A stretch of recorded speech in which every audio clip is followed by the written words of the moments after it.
one of the most upsetting things I see during this pandemic, especially this past year, it wasn't so bad during the first year, is I still see a lot of people who refuse to understand what is important and what is not in life.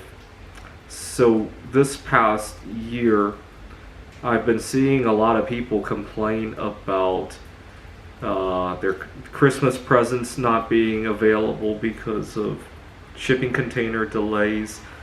Right now, the big complaint is travel delays due to Omicron. I don't even want to travel right now because there's a lot of people getting into physical fights on airplanes, and as it is, I have anxiety. I don't want to be in the center of all that. And also, I have physical disabilities to begin with, and oftentimes have to ask people near me to make accommodations. And right now, people are not in the mood to do that. So, okay, maybe not the best time for me to fly.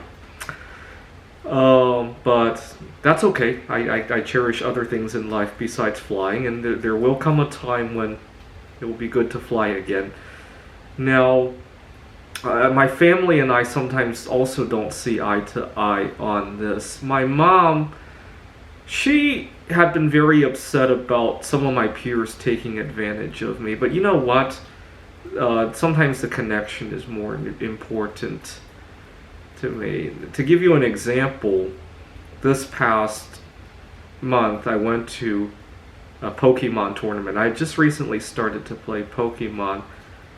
I was hoping to go to a backgammon tournament, but it doesn't look like I'll be allowed there because of this. Well, they want to require us to take this pharmaceutical drug that I don't want to take. Now, I think the reason I was able to go to that Pokemon tournament without running into this hurdle was because I made the right connections with the right people. I'm recording this in late 2021, and I live in King County.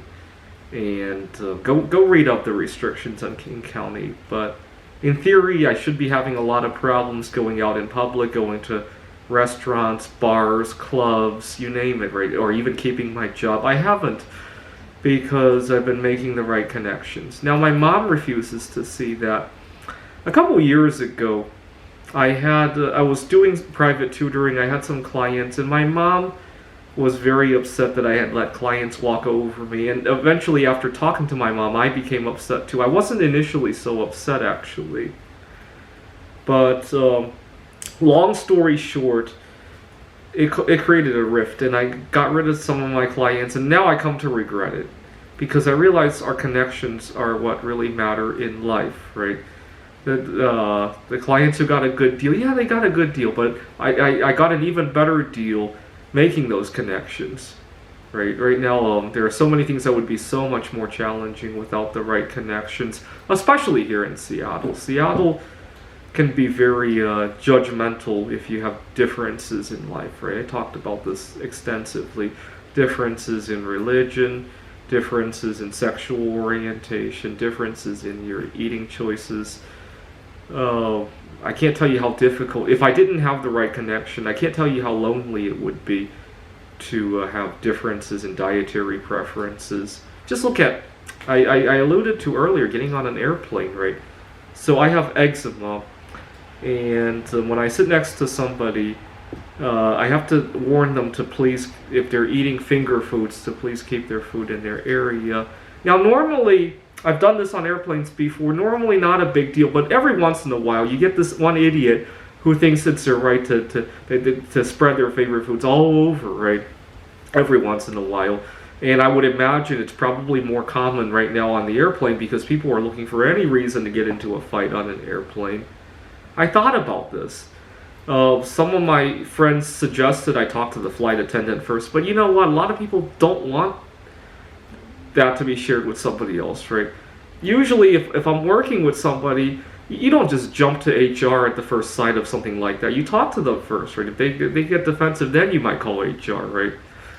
So I don't know.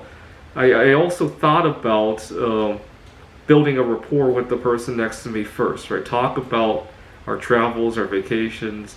But some people don't want to talk about that to begin with. Right? Some people are very introverted. The last thing they want you to do is to talk to them about how much fun you're going to have in Gdansk Bay, or, you know.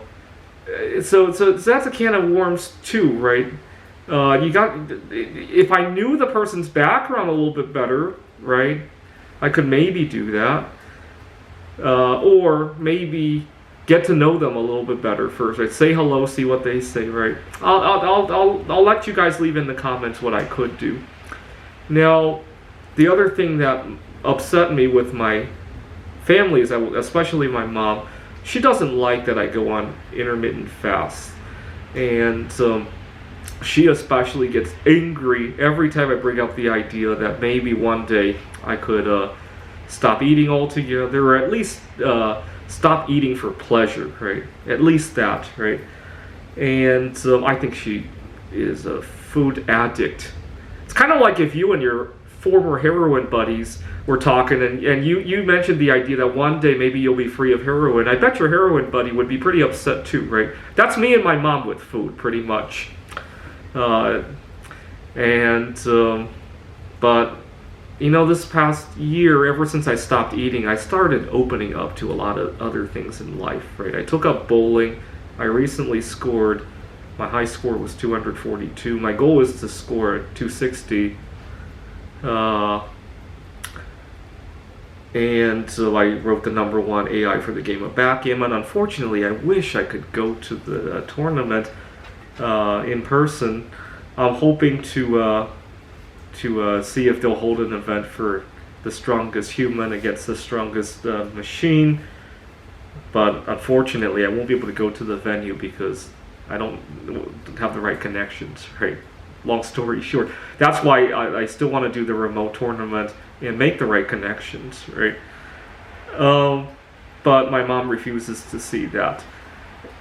My life would be very miserable if I didn't have the right connections. Thank God I came to my senses and stopped listening to my mom. Unfortunately, we haven't really talked in many months now. Right now, as I record this, I have a mouth sore. Let me see if I can show it on the camera. That's why my talking has been a little bit painful. And but you know what? I really like it because I was thinking about taking some time off. I'm a private tutor, and it's Christmas time anyway. And you know, it's kind of funny. When I was working at a tech startup, and I didn't need to use my mouth so much. I don't think I ever got a sore, but now that I'm a tutor, I'm a professor, oh my god, my mouth wants to act up on me all the time. Actually, I probably did get mouth sores back then. It just didn't bother me so much. Anyways, I was thinking, I only have 3 clients this week. I almost thought about just taking the week off because of the mouth sore, but you know what?